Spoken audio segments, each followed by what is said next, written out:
Well, schools all across Metro Atlanta are now preparing for the return to in-person learning tomorrow.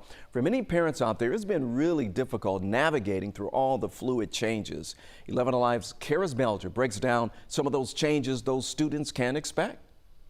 Increased testing, vaccine clinics, and mask mandates. They're just a few of the changes that school districts across Metro Atlanta are making as COVID cases continue to rise. Some, like Fulton and Clayton County, are preparing to welcome students back to the classroom Monday after a week of being virtual, with some strict guidelines in place to help prevent further spread. In Fulton County, students and staff can return to class after 5 days if they've tested positive.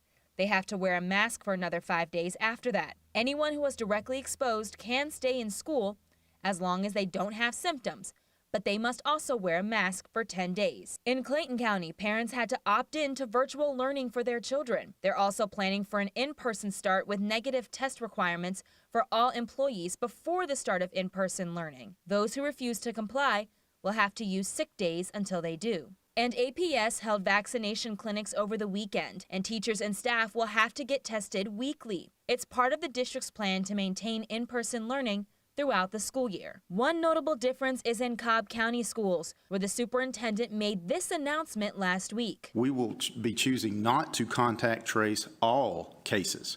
Meanwhile, the surge in cases in Cobb County is nearly 3 times higher than in other areas. As you know, 11 Alive is your source for the latest on the pandemic, including how other school districts are actually handling the return to the classroom. We got you covered online at 11alive.com/vaccine.